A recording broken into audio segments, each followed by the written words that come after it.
Bonsoir à tous. Bienvenue à la séance du Conseil municipal du 25 février 2019. Séance ordinaire qui a lieu à l'édifice Louis-Lepage au 754 rue Saint-Pierre. Alors, avant de débuter la séance du Conseil municipal, vous me permettrez, je suis convaincu que plusieurs de mes collègues vont joindre à moi. D'abord, pour vous informer qu'aujourd'hui, nous avons appris le décès d'un ancien membre du Conseil municipal, M. Michel Lefebvre. Le Conseil municipal aimerait prendre quelques instants pour rendre hommage à l'ancien conseiller municipal du quartier numéro 14, M. Michel Lefebvre, dont nous avons appris malheureusement son décès aujourd'hui. Homme engagé au sein de nombreux organismes, M. Lefebvre a débuté sa carrière politique en tant que conseiller municipal de l'ancienne ville de Lachenay en 1984. Parmi les dossiers sur lesquels il a notamment fait sa marque, mentionnons le dossier du transport collectif, puisqu'il a siégé de nombreuses années à titre de représentant au sein du Conseil intermunicipal de transport des Moulins et président de transport adapté des Moulins. De même que sa participation au conseil d'administration de la Régie d'aqueduc intermunicipale des Moulins et de la Régie d'assainissement des eaux Mascouche-Terrebonne.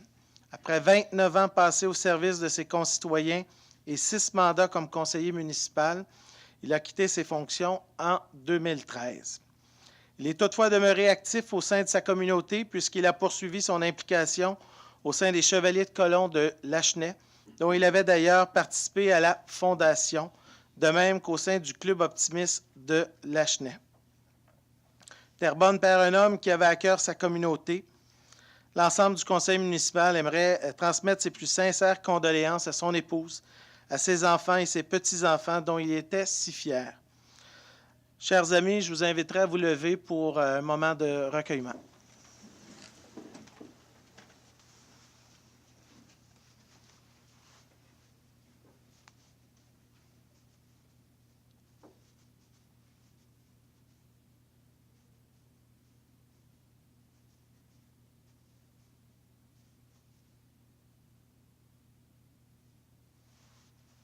Merci.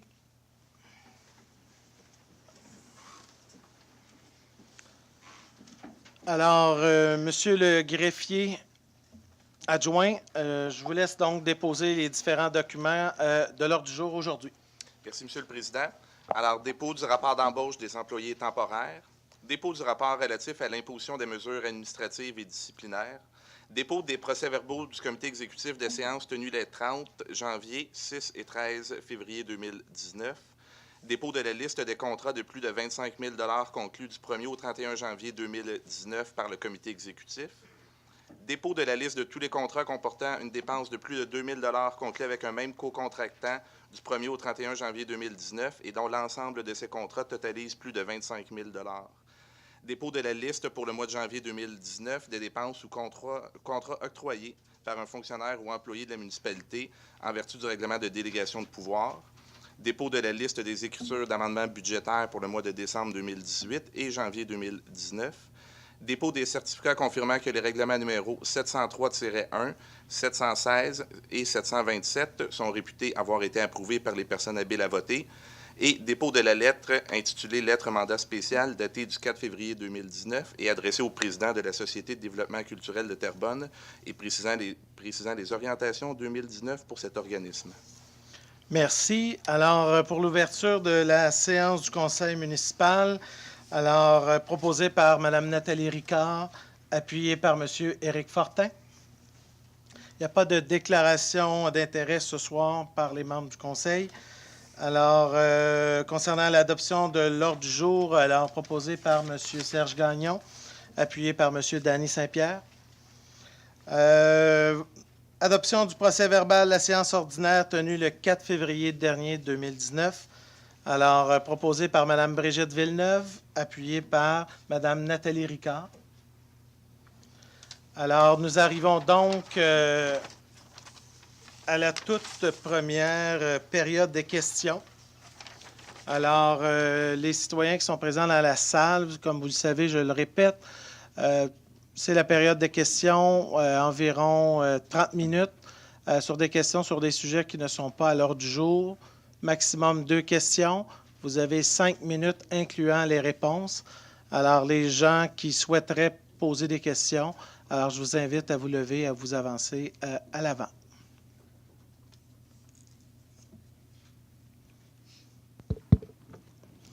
Bonsoir tout le monde. Bonsoir. Moi, je suis ici. Votre nom et adresse. Oh, excusez, c'est la première fois. Pas de problème. Mon nom, c'est Richard Martel, 662 François Rezoux, dans le secteur Lachenay. Bon, ma présence ici ce soir, c'est pour faire une demande, une requête, pour avoir un accès à l'eau. Je parle ici pour ceux qui veulent aller à la pêche, des bateaux de plaisance, les kayakistes, bien, tout ce qui est sport nautique. Tous les citoyens ici qui ont des embarcations, ils ne sont plus capables de mettre le bateau à l'eau parce que les autres municipalités, ils ne veulent pas de nous autres. Partout, il y a des accès à l'eau, mais nous autres, on n'en a pas. Puis, si on viendrait avoir un accès à l'eau, bien, les pêcheurs, les plaisanciers, ils paieraient volontiers la carte d'accès comme dans les autres municipalités. Exemple, à Saint-Sulpice, il y a 4000 de population, puis ils ont un accès à l'eau. Ici, on est au-dessus de 100 000, puis on n'en a pas. Puis on a une belle rivière. Puis malheureusement, les seuls qui peuvent en profiter, mettre le bateau à l'eau, c'est les gens riches qui sont capables de s'installer au bord de l'eau. Mais pour les gens ordinaires, comme nous autres, on n'a pas de place pour mettre nos bateaux à l'eau. Fait que c'est la demande que je formule. Si c'est possible,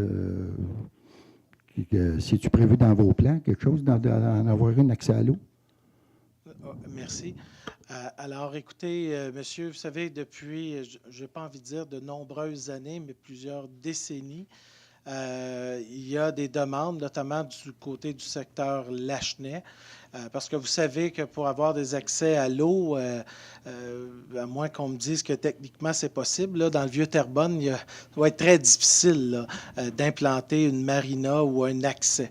Alors, et les autres secteurs, il y a aussi des particularités de territoire et donc les possibilités pour établir une marina à ce moment-ci sont, somme toute, réservées à une certaine partie de notre territoire. Vous savez que pour implanter un accès à l'eau et donc avoir une descente de bateau, appelons-la ainsi, il faut d'abord monter un projet. Il faut d'abord vérifier quel type d'accès on pourra avoir directement sur la rivière des Mille-Îles, que l'eau est suffisamment haute, donc que c'est suffisamment intéressant. Il faut aussi s'assurer que les terrains vont être la propriété soit publique ou etc.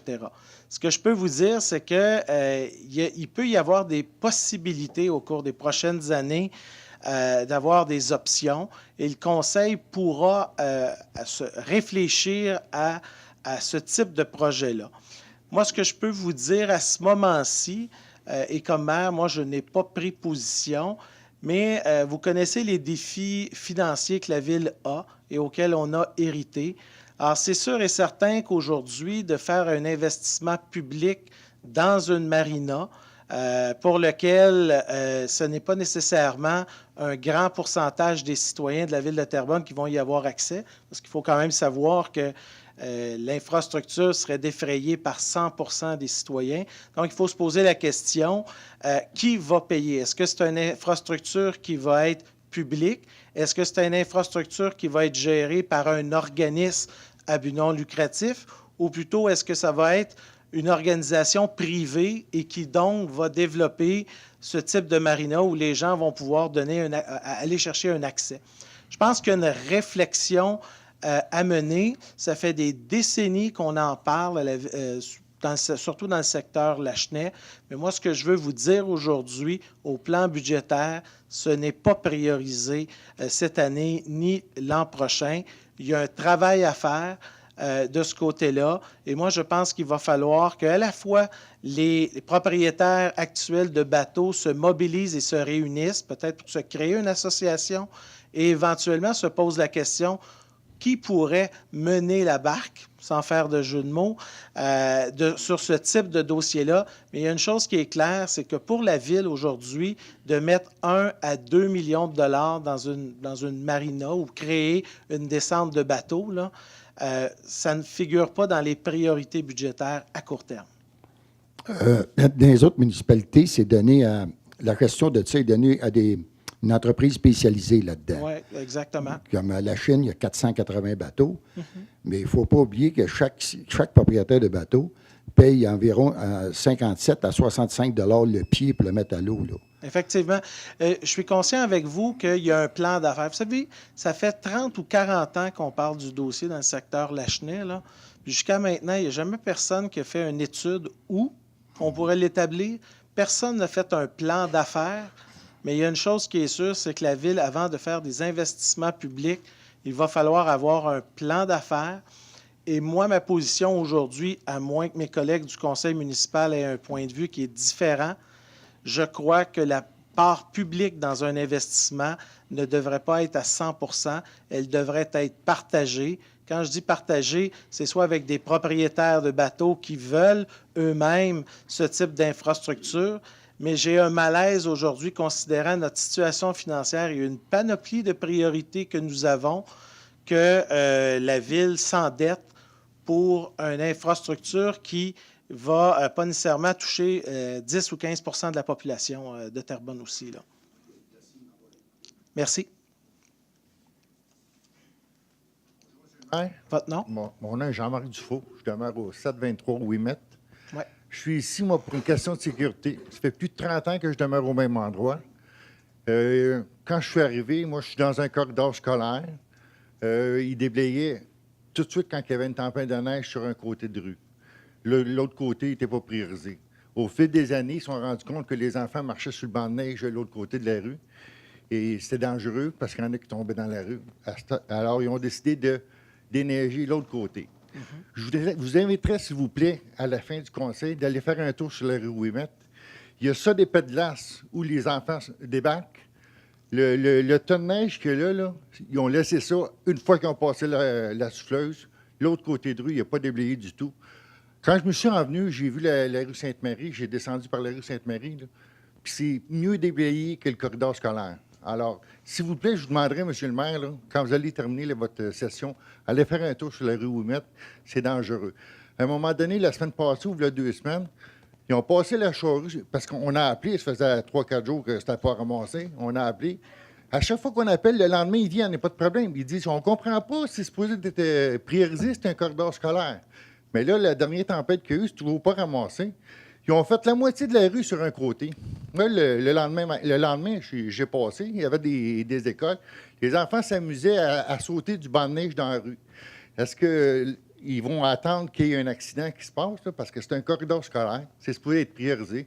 Moi, je me souviens, quand je suis arrivé, il y a plus de 30 ans, dès qu'il y avait une tempête de neige, la rue des écoles, c'était faite le lendemain. Là, on passe des fois plus d'une semaine avant que ça soit déneigé.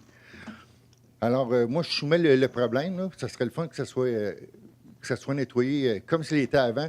Puis là, ça pue d'allure. J'ai jamais vu autant de glace que ça sur le côté des écoles, là, du trottoir aller jusqu'à la rue. Mais j'ai juste une question pour vous, peut-être. Vous dites qu'il faut enlever la glace.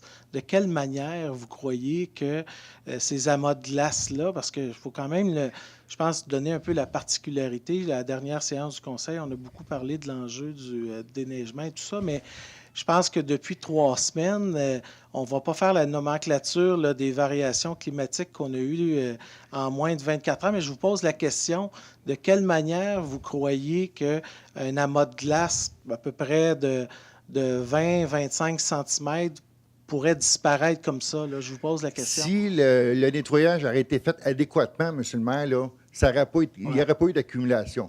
Je vous dis, comme je vous dis, la dernière tempête qu'il y a eu, ils ont passé, ils ont laissé un tas de neige, là. C'est ça qui fait que la glace s'accumule. Il est encore là, d'ailleurs, le long des écoles. Je vous invite à aller voir, ce pas des phrases que je vous dis. Non, écoutez, je ne remets pas en question ce que vous me dites ce soir. Là. Mais s'il y a des accumulations, là, c'est parce que le nettoyage n'est pas fait comme il faut. Okay. Là, il a été fait sur un côté, il n'a pas été fait sur l'autre côté.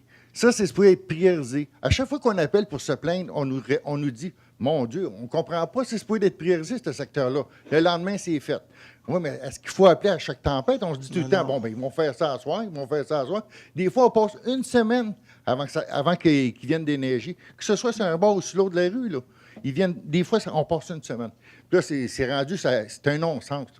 Quand vous allez aller faire un tour, allez-y ce soir, ça fait une couple de jours là, que ça n'a pas été ramassé. Vous allez dire, ça n'a pas d'allure, c'est un corridor scolaire. Nos enfants, ils glissent, ils tombent dans la rue, les autos passent. Il y a des autos qui passent, même quand ils descendent des autobus scolaires. Pensez-vous qu'ils vont faire plus attention quand il n'y a pas d'autobus et que les enfants s'amusent? T'sais, il faut faire quelque chose à un moment donné. Là. Moi, j'ai des petits-enfants qui vont aux écoles, à l'école Saint-Louis. Je n'ai pas envie qu'il y en ait un qui fasse frapper parce que la rue n'a pas été nettoyée. S'ils font le nettoyage adéquatement, monsieur, il n'y aura pas d'amas de glace comme il y en a là. Et ça n'a jamais été si mal nettoyé depuis une couple d'années. Puis il n'y a jamais eu d'amas de glace. On a eu des hivers, des gros hivers. Là, t'sais.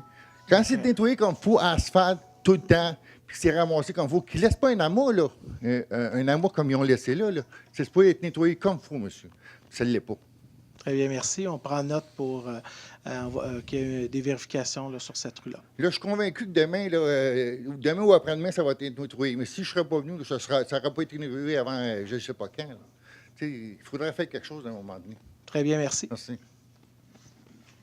Bonsoir. Bonsoir, Hélène Michaud, secteur de la Plaine.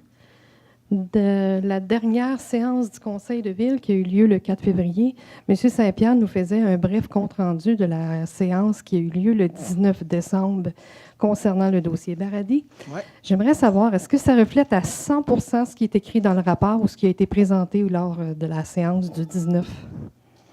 Ben, écoutez, là, je n'ai pas la cassette, là, mais M. Saint-Pierre a fait une lecture, évidemment. On ne lui donne pas 15 minutes. Vous savez que lors de cette rencontre-là, ça a duré peut-être environ 120 à 150 minutes, là, à peu près, la rencontre. André résumé ça en 60 à 90 secondes, pas nécessairement évident. Mais ça étant dit, il y a eu un résumé qui a été fait, là. Alors, je ne sais pas sur quoi vous voulez aborder. Danny, vas-y. Madame Michaud, tout ce que je veux dire là-dedans, c'est le résumé que j'ai fait, là, ça dure 1 minute sur une rencontre de 3 heures. Et c'était, oui, il y a des points où il y a des vérifications à faire encore dans le rapport Golder, mais le général, le point à observer, c'était ça le résumé que je faisais. Je voulais pas rentrer dans les détails parce qu'en 1 minute, c'était impossible de rentrer dans tous les détails. Vous savez que le dossier est tellement complexe et tellement long qu'à un moment donné, et le travail continue à se faire, même s'il y a eu le résumé que j'ai fait ici, c'était pour dire, c'est aussi pour à un moment donné redonner confiance au public, dire que ce secteur-là, il n'y a pas de contamination aux hydrocarbures. À un moment donné, il faut redonner confiance au public, là, puis c'est pas mentir, là, c'est la vérité. Il y a des cas particuliers et ces cas-là seront traités, c'est tout. M. Saint-Pierre, qu'est-ce qui m'interpelle et qu'est-ce qui m'inquiète réellement dans ce dossier-là, justement, c'est que lorsqu'on lit le rapport, on voit des dépassements au RES concernant les eaux souterraines sur un épanchement de 1 à 8 %. Et sur ces épanchements-là, c'est des eaux qui s'écoulent directement dans le ruisseau noir. On sait aussi que le parc a été déclaré comme étant dépassant les hydrocarbures.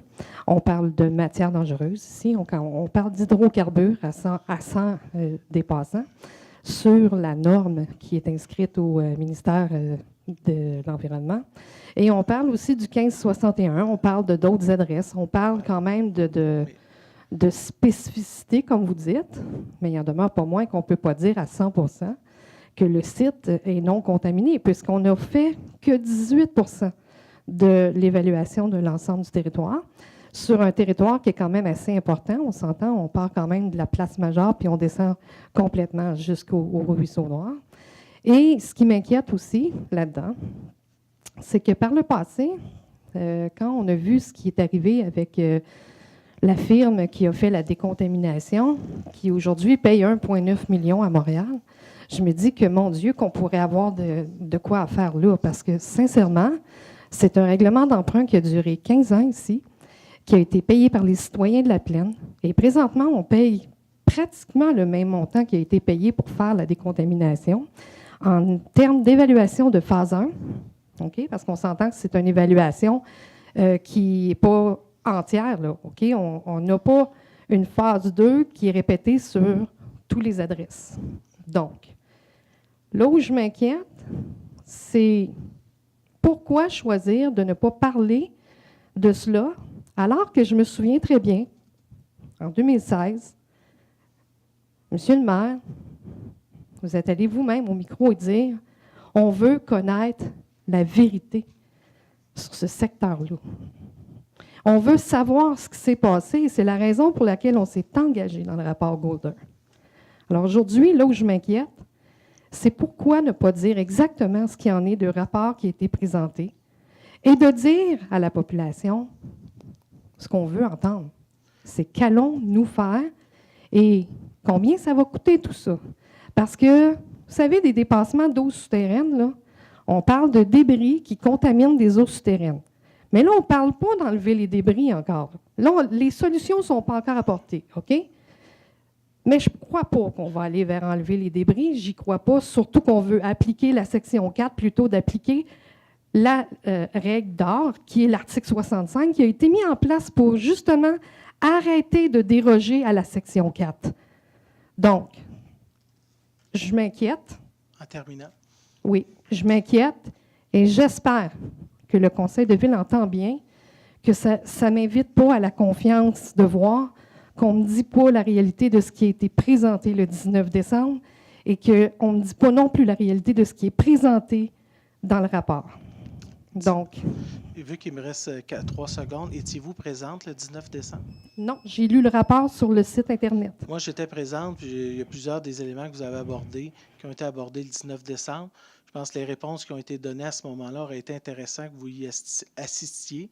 Mais moi, ce que je vais vous dire ce soir, ce que j'ai entendu ce soir-là était très rassurant par rapport à cela. OK? Merci. Vas-y, Dani, tu peux compléter. Ben, justement, Non, excusez, et le 5 Madame minutes est Michaud. terminé. Allez-y. Excusez-moi, le micro, il est fermé, vous ne pouvez pas quand c'est On a- terminé.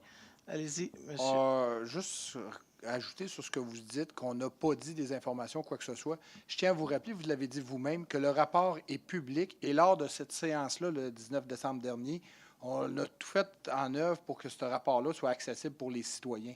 Donc, il n'y a rien à cacher là. On est transparent là-dessus. S'il y avait eu des intentions de cacher quoi que ce soit, le résumé que j'ai fait, je le rappelle, c'était simplement pour rappeler le fait marquant du dossier. Il reste des éléments à travailler, puis c'est tout à fait, c'est correct, puis il faut continuer à travailler. On n'a pas dit que c'était terminé. C'est ça. Il y a une autre phase qui s'en vient. Très bien, merci. Oui, l'autre petit point, le détail, pourquoi vous En n'avez pas terminant. été invité, ce qui était très important, c'était les résidents qui soient consultés, le rapport soit présenté en premier lieu aux résidents du secteur qui étaient affectés par la problématique. Merci. Bonsoir. Bonne année, Monsieur le maire. Merci. Une question, excusez mon nom, Paul Tremblay, 6201 ou d'Angora. Question complètement différente ce soir question procédurale, dans le fond, par rapport à certains documents que j'ai lus tantôt. Et je me demandais, au niveau procédural, ce que vous avez bien dit, c'est qu'on ne peut pas poser des questions sur les choses qui sont à l'ordre du jour, même si on constate que d'un point de vue juridique et légal, il y a une erreur dans le contenu d'un règlement. Bien, à ce moment-là, Il y a une erreur quand majeure, on sera rendu à ce point-là, exceptionnellement, on pourra vous entendre, mais là, on ne le fera pas tout de suite. C'est là. pour ça que je vous pose la question d'un point de vue procédural. De quelle façon? Parce qu'il y a une erreur majeure dans un document qui va affecter le travail de certains policiers à Terrebonne. Donc, je Vous reviendrai pourrez à ce moment-là. moment-là le mentionner, on répondra. Ah, Et bien. si ça nous amène à entendre, on peut reporter le sujet ou on peut décider de ne pas entendre parce qu'on a des explications. Je peux vous dire qu'autour de la table des policiers, on en a quelques-uns. Mais je peux vous dire que Alors- dans le cas présent, je vous affirme qu'il y a une erreur procédurale et juridique. Bon, bien, vous pourrez le dire à ce moment-là. Ça va? Merci. Merci. Est-ce qu'il y a d'autres questions, d'autres personnes qui souhaiteraient se lever à l'avant? Alors, si je ne vois pas d'autres personnes, je mettrai donc un terme à la première période des questions. On irait plutôt à la période des questions en ligne qui nous ont été envoyées avant la séance du Conseil. Alors, Tout d'abord, une question provenant, je veux m'assurer d'avoir le nom, donc de Mme Carole Ricard du 1840 rue d'Aragon, qui nous demande, j'aimerais savoir à quoi servira l'argent de la nouvelle taxe de 15 $ pour eau de piscine prélevée sur notre compte de taxes de 2019. Alors, Mme Carole, la taxe de 15 $ facturée sur tous les immeubles imposables desservis par le réseau d'aqueducs ayant une piscine fixe, creusée ou hors terre sert à compenser le coût relatif à la production de l'eau potable. Comme il est de mise de tarifer la valeur des coûts de la production de l'eau potable, ces revenus supplémentaires permettent de maintenir cette tarification au même taux que les années antérieures. De plus, comme un immeuble ayant une piscine consomme plus d'eau, permet aussi d'établir une meilleure équité entre les divers contribuables. Je tiens à rappeler qu'en 2017, la taxe d'eau était de 260 $. Aujourd'hui, elle est de 240 $. Mais ceux qui ont une piscine résidentielle, c'est 240 $ plus 15 $. Ce qui fait que, à toute fin pratique, le 60 % de contribuables dans le secteur résidentiel qui n'ont pas de piscine, bien, dans les faits, eux, ils paient moins d'une certaine manière. Et ceux qui ont une piscine, donc qui sont desservis par le réseau d'aqueduc, bien, ceux-ci se retrouvent à payer au total 255 $, ce qui est quand même déjà moins que ce qui prévalait en 2017. Donc, voilà pour l'explication pour Mme Carole. Mme Melançon, poser une question. Elle aimerait savoir à l'école Mme Melançon, Anne-Isabelle Melançon, du 144 rue Guillaume-Leclerc. Elle pose la question suivante. L'école des pionniers est ouverte depuis maintenant 1 an et demi et le gymnase accessible depuis août dernier. Elle aimerait savoir quand l'extérieur sera terminé. Et donc, elle souligne qu'on a une belle école et un gymnase qui est rattaché. Elle trouve que le fait que l'extérieur ne soit pas complété est moins beau au regard des gens. Alors, Mme Melançon, la recommandation, nous tenons à l'informer que la recommandation du comité exécutif du 6 mars 2019 suivra donc prochainement la recommandation du conseil municipal du 18 mars 2019. Moi, je pense que c'est 2018 le chiffre, là, parce que Stéphane, je te tape ses doigts. 2019, ça s'en vient? Ah, OK. Les recommandations qui s'en viennent à l'exécutif du 6 mars et du 18 mars prochain, donc les décisions qui vont être prises très prochainement, font en sorte qu'il y aura début des travaux pour compléter ces éléments-là au début du mois de mai. Évidemment, si la température, la pluie et la température est supérieure à 5 ou 10 degrés environ. Alors, les travaux devraient prendre environ 4 à 6 semaines. Alors, si tout va bien, si on a un printemps chaud, ce qu'on espère rapidement, le tout pourrait être terminé pour la fin juin, la mi-juin. Mais moi, j'aime mieux dire la fin juin, pour être bien certain. Alors, voilà. C'est important de dire que l'enduit cimentaire doit être fait dans une bonne condition météorologique.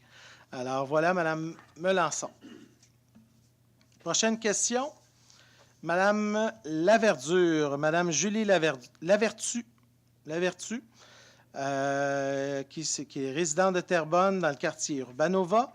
Elle aimerait savoir où en est rendu le projet de construction de l'échangeur Urbanova en direction ouest, où en sont les discussions et les échéanciers avec le ministère des Transports. Elle aimerait également qu'on l'informe sur ce qui se passe avec l'usine d'assainissement des eaux usées, donc la STEP Lapinière, à cet effet. Alors, M. Stéphane Larrivé, vous avez 2 questions, Mme Lavertu. Elle vous prend pour 2 questions ce soir. Allez-y. Donc, merci, M. le maire. Pour ce qui est de l'échangeur, les échéanciers, bon, on vient d'obtenir le décret gouvernemental un petit peu avant les fêtes, ce qui fait en sorte qu'on part en appel d'offres pour les honoraires professionnels bientôt, au printemps. Les plans et devis vont se réaliser, comme c'est des ouvrages d'art assez imposants, donc les plans et devis sont prévus pour l'été 2019 jusqu'au début de l'année 2020. Par la suite, l'appel d'offres au printemps 2020 pour des travaux été 2020 jusqu'au printemps 2021. Donc, à ce jour, l'échéancier pour l'échangeur Urbanova. Pour ce qui est de l'usine d'épuration, nous sommes présentement en plans et devis qui devraient se terminer au printemps de cette année. Après ça, on doit aller chercher des approbations au niveau du gouvernement, faire les appels d'offres. Donc, tout ce processus-là devrait se passer entre le printemps 2019 jusqu'à l'automne 2019 et des travaux à l'automne 2019 jusqu'à l'été 2021. Donc, c'est ce qu'on a présentement comme travaux et comme échéancier. Merci, Monsieur le directeur adjoint. Alors, j'ai deux questions de même nature, donc on va les traiter ensemble. Tout d'abord, la toute première question nous provient d'un citoyen de la rue Adonis. J'adore ça, les questions. D'un citoyen de la rue Adonis qui nous demande à quand le déneigement dans les rues de La Plaine. Les rues sont rendues donc serrées, donc surtout dans les rues que nous, on considère les P3, là, les plus petites rues secondaires. Et donc, elle souligne là, que souvent, lorsqu'il y a des voitures qui sont stationnées sur la rue, là, le côte à côte est plus difficile pour passer. Et j'ai une deuxième citoyenne, Madame, là, ils sont deux, hein, c'est un couple, Madame Sylvie et Monsieur Alain Tousignan, des citoyens du Vieux-Terrebonne, Monsieur Fontaine. Ils demeurent au 510 rue Saint-Jean-Baptiste. Ils veulent avoir des éclaircissements sur les enjeux de déneigement dans le Vieux-Terrebonne. Alors, écoutez, brièvement, parce que... Hein? Écoutez, je pense qu'à la dernière séance du conseil municipal, on a eu l'occasion d'entendre le directeur de l'entretien qui a expliqué un certain nombre d'enjeux et défis qu'on a eus au cours du présent hiver. On ne se le cachera pas que depuis 3 semaines, là, la situation s'est avérée aussi, là, la multiplication des précipitations, la situation s'est poursuivie. On ne peut pas dire là, que l'hiver qu'on connaît est relativement facile. D'ailleurs, ce matin, je lisais les articles dans Le Devoir sur tout l'enjeu du déneigement lié au défi des changements climatiques et de l'obligation et d'amener les villes à revoir leurs pratiques et leurs manières.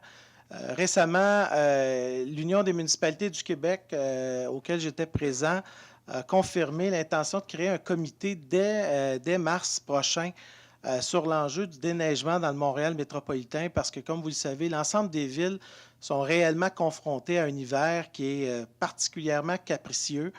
Les gens qui font du déneigement là, dans le secteur disent là, que dans les 20 dernières années, là, on n'a pas vécu régulièrement des situations qu'on a vécues, qui sont les suivantes.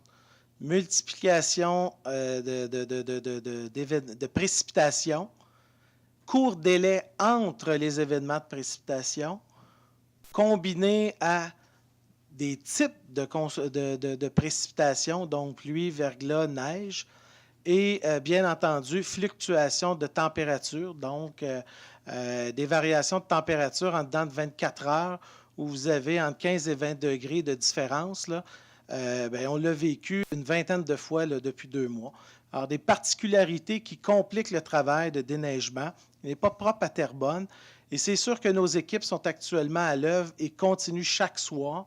Et je veux souligner leur travail ce soir parce qu'ils sont dans leur 4e mois de travail, mais un travail qui est très intense pour les équipes, qu'ils soient dans le secteur privé ou nos propres cols bleus. Là. Les équipes sont fatiguées, mais ils continuent de faire leur travail le plus professionnellement possible. Mais on est conscient que la situation, elle n'est pas parfaite sur le territoire. Puis on a annoncé lors du dernier conseil que la Commission de la sécurité publique travaillerait sur le dossier dès mars. Il y a différents enjeux qui vont être abordés. Le nombre de zones de déneigement. Il y a aussi la politique de déneigement qui va être abordée.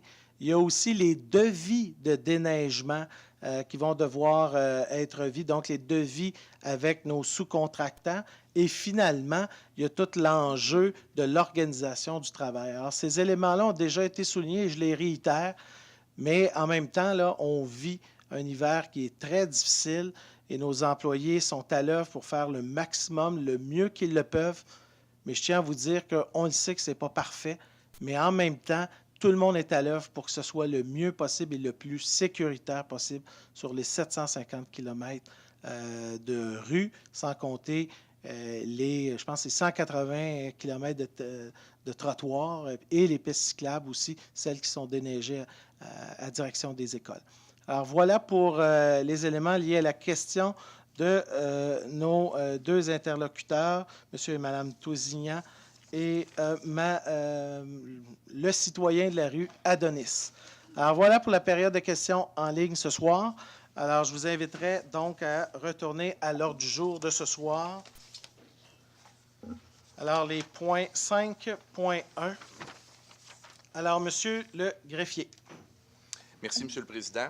Alors, au point 5.1, que le règlement décrétant des travaux de maintien d'actifs concernant plusieurs immeubles appartenant à la Ville et l'élaboration du programme de priorisation des interventions sur l'ensemble du parc immobilier municipal et prévoyant un emprunt au montant de 2 637 700 $ financé pour une période de 20 ans, imposé et prélevé annuellement sur tous les immeubles imposables situés sur le territoire de la Ville, soit adopté sous le numéro 714. Alors, proposé par Réal Leclerc, appuyé par M. Serge Gagnon. Au point 5.2, que le règlement modifiant le règlement constituant le comité consultatif de toponymie de la Ville de Terrebonne afin d'intégrer un membre citoyen et de déterminer le nombre et la composition du quorum soit adopté sous le numéro 665-1. Proposé par M. Éric Fortin, appuyé par Simon Paquin. Au point 5.3, que le règlement modifiant le code d'éthique et de déontologie des élus de la Ville de Terrebonne concernant la réception de dons ou autres avantages afin de fixer le montant maximal pour tout don, toute marque d'hospitalité ou tout autre avantage reçu par un membre du conseil municipal à 125 $, soit adopté sous le numéro 505-5. Proposé par M. Danny Saint-Pierre, appuyé par Mme Brigitte Villeneuve. Au point 5.4, que le règlement modifiant le règlement 3901 sur la circulation et le stationnement afin de modifier le montant de l'amende prévue au sous-paragraphe 6.12 de l'article 6.1 et d'abroger les sous-paragraphes 6.1.3 et 6.1.4 de l'article 6.1 soit adopté sous le numéro 3901-8. Proposé par M. Réal Leclerc, appuyé par Nathalie Bellavance. Au point 5.5, que le règlement modifiant les alinéas 9 et 11 de l'article 8.2 relatif aux frais que le requérant doit prendre à sa charge du règlement numéro 649 sur les ententes relatives aux travaux municipaux et plus précisément afin d'augmenter les frais d'administration de la Ville à 5 % au lieu de 2,5 % et d'augmenter, aux fins de la constitution du fonds de l'arbre, le versement à 15 sous au lieu de 10 sous le pied carré, soit adopté sous le numéro 649-1. Proposé par Réal Leclerc, appuyé par Nathalie Bellavance.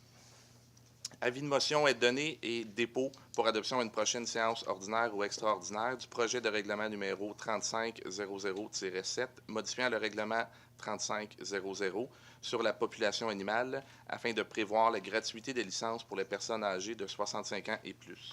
Avis de motion donné par Danny Saint-Pierre. Au point 5.7, avis de motion est donné et dépôt pour adoption à une prochaine séance ordinaire ou extraordinaire du projet de règlement numéro 723-2, modifiant le règlement de tarification pour l'utilisation d'un bien ou d'un service pour prévoir la gratuité des bacs bruns et la modification du tarif pour les personnes âgées de 65 ans et plus pour les activités de loisirs municipales. Avis de motion donné par M. Simon Paquin. Au point... Allez-y, allez-y. Juste une clarification, Monsieur le maire. Oui. C'est que vous indiquez dans le document afin de permettre la possession de boissons alcooliques dans un parc ou sur une piste cyclable ou bande cyclable. Est-ce que par déduction, est-ce que je pourrais dire que je puis consommer? Parce Non. que ce n'est pas indiqué dans le texte. Monsieur Danny Saint-Pierre, c'est drôle, ce matin, le chef de police, on fait l'ordre du jour, je lui ai posé exactement la même question. Bon, Alors.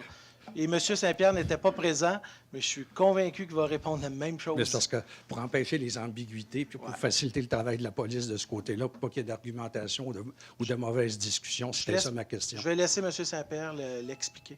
La question était simplement de mettre les règlements au niveau de l'alcool et du cannabis cohérents, la même chose. Le cannabis, on avait réajusté le règlement suite à l'adoption à l'automne dernier de 2000. En novembre. Novembre, c'est ça.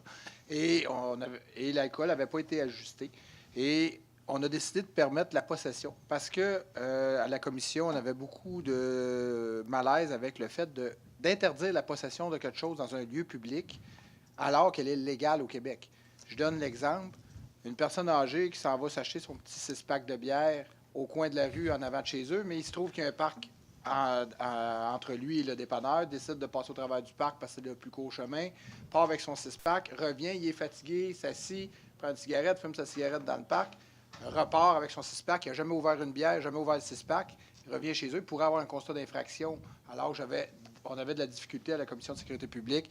Avec ça, on avait un malaise. Donc, c'est pour ça qu'on a dit la possession est légale. Par contre, la consommation, elle le demeure illégale. Mais est-ce qu'on pourrait tout simplement, pour empêcher Aller les dans un autre ambiguïtés, article. Aller dans un autre aller article dans un prévu. autre article? Parce que Oui. moi, j'avais vu juste ça là. c'est ça. C'est pour ça que j'avais posé la question en disant, ben, vous permettez la consommation de façon indirecte ou Non, indirecte. c'est prévu dans un autre article. Inquiétez-vous pas. Monsieur le maire, on avait la même question. Merci. Alors, l'avis de motion pour ce règlement-là est donné par M. Danny Saint-Pierre.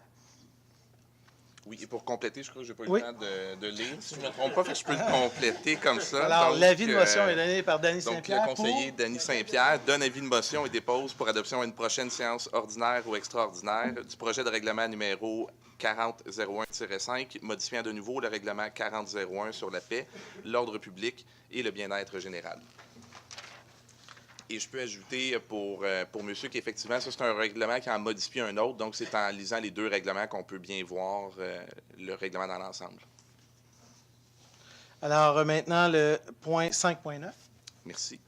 Donc, au point 5.9, avis de motion est donné et dépôt pour adoption à une prochaine séance ordinaire ou extraordinaire du projet de règlement numéro 728, décrétant des travaux de remplacement d'un tronçon de conduite d'égout pluvial traversant les rues Villeneuve et Émile-Roy, et pour en payer le coût, un emprunt au montant de 1 248 100 $. Alors, l'avis de motion est donné par Brigitte Villeneuve. Au point 5.10, que le maire ou le maire suppléant et le greffier ou l'assistant greffier soient autorisés à signer pour et au nom de la Ville de Terrebonne le protocole d'entente établissant les modalités relatives à l'octroi à la Ville par le ministère des Affaires municipales et de l'Habitation d'une aide financière pour l'aménagement de terrains de pickleball dans divers parcs. Proposé par Brigitte Villeneuve, appuyé par Nathalie Ricard.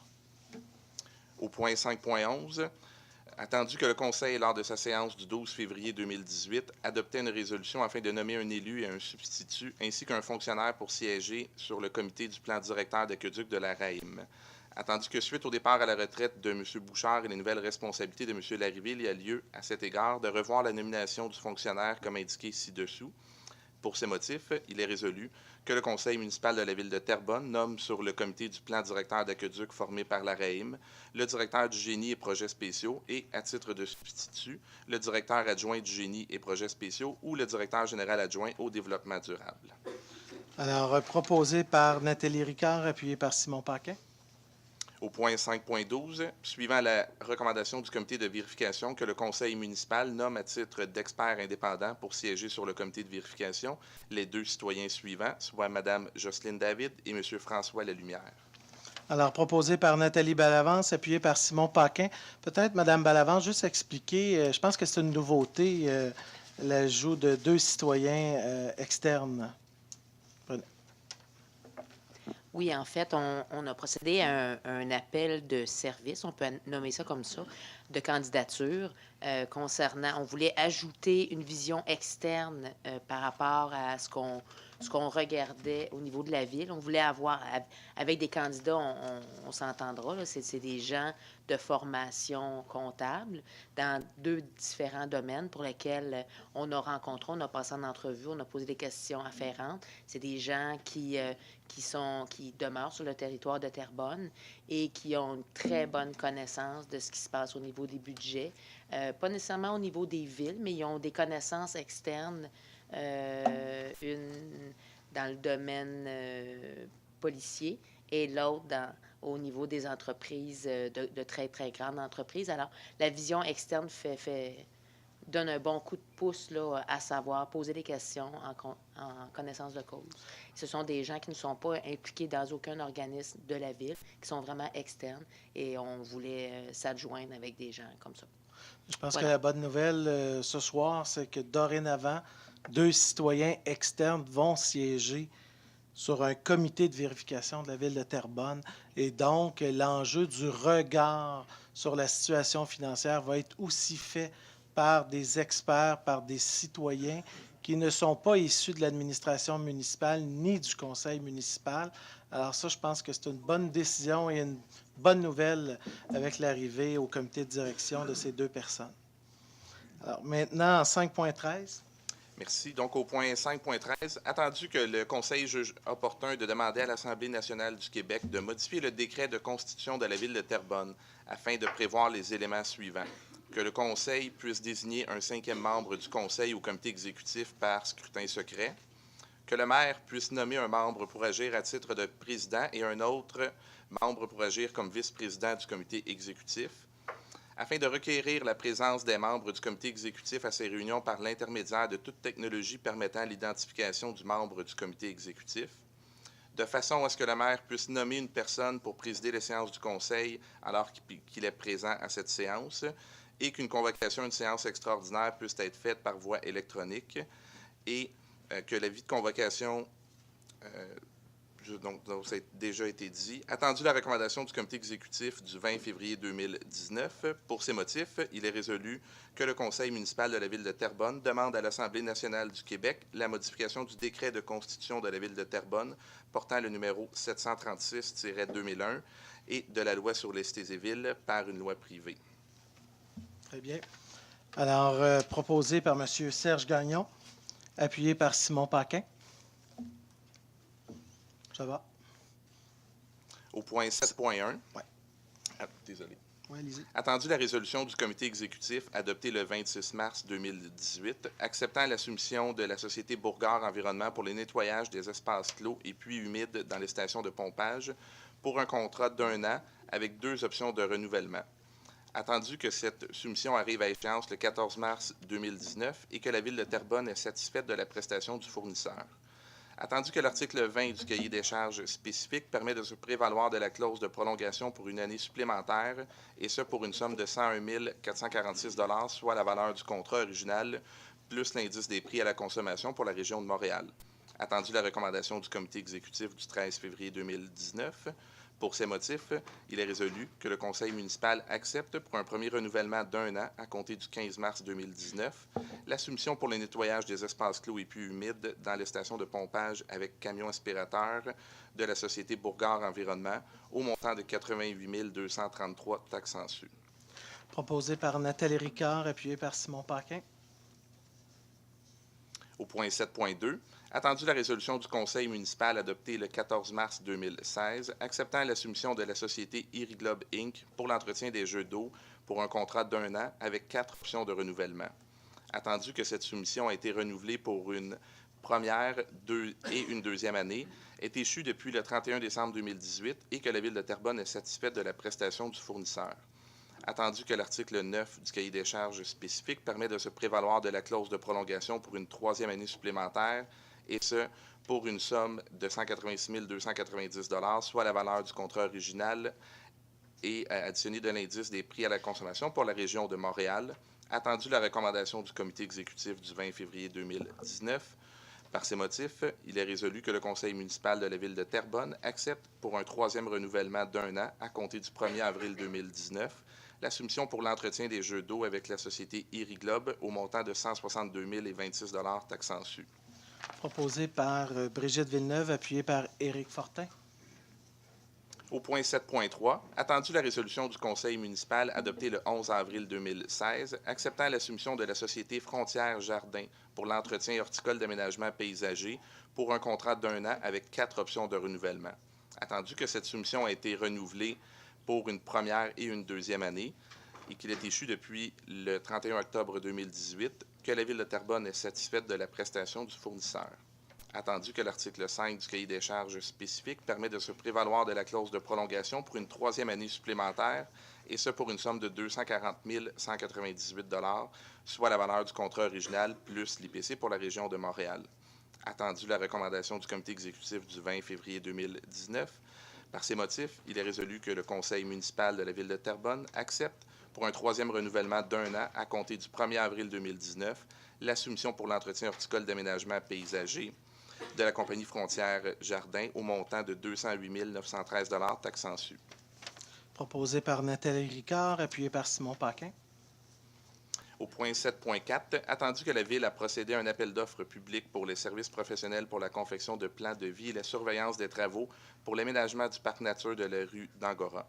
Attendu qu'un avis d'appel d'offres a été publié par le système électronique d'appel d'offres et dans le journal La Revue le 5 décembre 2018. Attendu que 5 soumissions ont été reçues et ouvertes publiquement le 22 janvier 2019. Attendu que les firmes Projet Paysage et Lashley et Associés ne se sont pas qualifiées puisque leur pointage intérimaire est inférieur à 70 points. Attendu que le conseil municipal ne peut attribuer le contrat à une personne autre que celle qui a fait dans le délai fixé, la soumission ayant obtenu le meilleur pointage final. Attendu qu'il y ait lieu d'attribuer le contrat à la firme Ecom Consultant Inc., attendu la recommandation du comité exécutif du 20 février 2019, par ces motifs, il est résolu que le conseil municipal de la ville de Terrebonne accepte la soumission de la firme Ecom Consultant Inc. pour les services professionnels pour la confection des plans, devis et la surveillance des travaux pour l'aménagement du parc nature de la rue d'Angora pour un montant de 158 380 $, taxant su, à être pris à même les fonds disponibles du règlement numéro 550. Proposé par Simon Paquin, appuyé par Éric Fortin. Au point 7.5, attendu que les rejets d'eau usée de l'entreprise Enviro Connexion sont acheminés vers l'usine d'épuration de la RAETM suite à un pré-traitement. Attendu que l'entente industrielle signée entre la Ville et la firme définit les charges hydrauliques et les charges organiques maximales pouvant être dirigées vers le réseau d'égouts de la Ville. Attendu que l'entreprise Enviro Connexion a communiqué avec la Ville de Terrebonne pour l'aviser qu'elle éprouve des difficultés avec l'exploitation des bioréacteurs servant au pré-traitement. Attendu que les travaux requis pour réparer le système de pré-traitement pourraient s'étendre jusqu'en juillet 2019. Attendu que pour cette période, la compagnie Enviro Connexion demande une dérogation à l'entente industrielle conclue avec la Ville de Terrebonne, soit l'autorisation de dépasser la charge moyenne annuelle permise. Attendu que la Ville de Terrebonne a consulté la RAETM quant à la capacité de la station d'épuration de traiter ses charges additionnelles sans toutefois dépasser les objectifs de rejet. Attendu que la RAETM a mandaté la firme Enviroservice afin d'émettre une opinion sur la capacité de traitement des charges additionnelles et sur leurs impacts. Attendu que l'opinion émise par Enviroservice le 22 janvier 2019 tend à démontrer que l'augmentation des charges demandées par la compagnie Enviro Connexion aura un impact tout de même limité sur les rejets. Attendu la résolution adoptée par la RAETM le 28 janvier 2019. Attendu la recommandation du comité exécutif du 13 février 2019. Par ces motifs, il est résolu que le conseil municipal de la ville de Terrebonne autorise la firme Enviro Connexion à rejeter à l'égout municipal des rejets d'eau de lixiviation respectant pour l'azote ammoniacal les valeurs établies dans l'entente et que la direction de l'entretien du territoire soit autorisée à procéder à des échantillonnages des effluents de la firme Enviro Connexion afin de s'assurer du respect des termes de la présente dérogation, le tout aux frais de la firme Enviro Connexion. Proposé par Nathalie Ricard, appuyé par M. Simon Paquin. Au point 8.1, attendu les demandes déposées par les requérants dans le cadre du règlement relatif aux dérogations mineures, attendu les recommandations du comité consultatif d'urbanisme du 17 janvier 2019, lesquelles font partie intégrante de la présente résolution, attendu qu'un avis a été publié à l'hôtel de ville et sur le site Internet de la ville conformément à son règlement, attendu qu'il y a lieu de donner suite à ces recommandations. Pour ces motifs, il est proposé que le conseil municipal de la ville de Terrebonne donne suite aux recommandations du comité consultatif d'urbanisme pour les dérogations suivantes. La première, pour le 6080 boulevard Laurier, que le conseil municipal autorise, dans le but de régulariser l'implantation du bâtiment principal, la réduction de la marge avant secondaire à 5,88 mètres, alors que le règlement prévoit un minimum de 12,5 mètres, et la réduction de la marge arrière à 6,83 mètres, alors que le règlement de zonage prévoit un minimum de 10 mètres. Juste donner l'adresse, c'est le 6080 boulevard Laurier. Est-ce qu'il y a des gens qui souhaitent s'exprimer? Est-ce que des gens sur les dossiers ce soir qui passent au CCU ont l'intention de venir s'exprimer à l'avant? Juste être certain pour... Si nécessaire, est-ce qu'il y a un dossier? Juste nous le dire, là, parce que je ne veux pas vous oublier, là, des fois. 1067, 1110, 1120 et 1140 Côte-Terrebonne. Bon, mais quand on va venir à ça, on ne va pas oublier à côté. Juste continuer. Merci. Quelle adresse? Ça va être après. C'est après ça. C'est après ça. Les PIA. Merci. Donc, pour les dérogations mineures, il y en a 3 autres. Donc, la prochaine, pour le 112 rue du Relais, que le conseil municipal autorise pour un projet d'agrandissement visant à l'ajout d'un second garage attaché à la résidence actuelle, la réduction de la marge latérale. Personne ne s'exprime. Prochain. Pour le prochain, pour l'avenue de la Croisée, que le conseil municipal autorise dans le but de permettre la construction d'un immeuble résidentiel, l'augmentation de l'empiètement dans les cours d'une construction souterraine à 45 mètres, alors que le règlement prévoit un maximum de 2 mètres.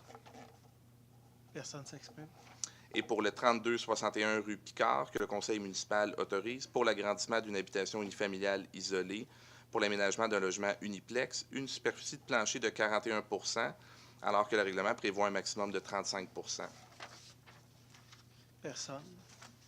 Et finalement, pour le 882 rue de la Part-Neuf, que le conseil municipal autorise l'ajout d'un logement de type uniplex à même une habitation de classe A isolée du groupe Habitation sur un terrain de 582 mètres carrés, alors que le règlement prévoit un minimum de 600 mètres carrés.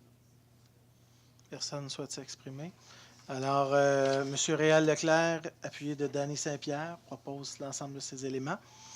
8.2, plan d'implantation et d'intégration architecturale. Attendu les demandes présentées par les requérants dans le cadre du règlement relatif au plan d'implantation et d'intégration architecturale, attendu les recommandations du comité consultatif d'urbanisme concernant ces demandes telles qu'elles sont plus amplement énoncées au procès-verbal du dit comité, attendu qu'il y a lieu de donner suite à ces recommandations.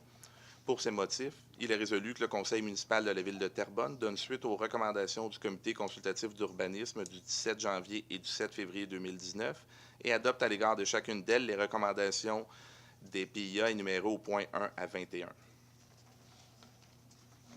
Personne ne souhaite s'exprimer. Est-ce qu'on doit se proposer à ça? On va y aller. On les fait pas de chacune, donc vous pouvez y aller avec le proposeur. Proposeur, M. Éric Fortin, appuyé par Brigitte Villeneuve. 8.3. Alors, au point 8.3, attendu la demande du requérant relative à la demande d'usage conditionnel pour l'immeuble situé au 505 rue Fernand-Poitras, dans le parc industriel, attendu la recommandation du comité consultatif d'urbanisme, attendu qu'un avis a été publié sur le site Internet de la Ville et sur l'immeuble visé, attendu qu'il y a lieu de donner suite à cette recommandation. Pour ces motifs, il est résolu que le conseil municipal autorise pour l'immeuble situé au 505 rue Fernand-Poitras à Terrebonne l'usage commercial, gymnase et club athlétique à titre d'usage conditionnel. Proposé par Éric Fortin, appuyé par Danny Saint-Pierre. Prochain. Au point 8.4, attendu l'adoption du premier projet de règlement lors de la séance ordinaire tenue le 4 février 2019, attendu la tenue de la séance de consultation publique le 20 février 2019. Par ces motifs, il est résolu que le conseil municipal de la ville de Terrebonne adopte le second projet du règlement numéro 1001-296, modifiant le règlement de zonage numéro 1001 afin de créer la zone 9066-76 à même une partie de la zone 9066-71 et d'autoriser les usages religieux dans cette même zone. Proposé par Serge Gagnon, appuyé par Réal Leclerc. Au point 8.5, il est résolu que le conseil municipal de la ville de Terrebonne adopte le procès-verbal de l'Assemblée régulière du comité consultatif d'urbanisme tenu le 14 février 2019 relatif aux demandes de modification réglementaire. Proposé par Réal Leclerc, secondé, appuyé par André Fontaine. Au point 8.6, considérant que la demande datée du 3 août 2018 et complétée le 31 janvier 2019, déposée par l'entreprise Englobe pour le compte de la ville de Terrebonne, vise l'obtention d'une résolution municipale d'appui à une demande d'autorisation à la Commission de la protection du territoire agricole. Considérant que cette demande vise des travaux de stabilisation de la bande riveraine de la rivière Mascouche, car la berge présente des signes d'érosion importants à raison de la présence de 2 émissaires pluviaux municipaux. Considérant que la Ville de Terrebonne fait actuellement une demande auprès du ministère du Développement durable, des Parcs et des Changements climatiques pour obtenir les autorisations nécessaires. Considérant que la demande n'est pas assujettie au règlement sur les PIA, puisque le site n'est pas situé dans un boisé d'intérêt régional. Considérant l'avis municipal basé sur les 11 critères de l'article 62 de la Loi sur la protection du territoire agricole et ses activités.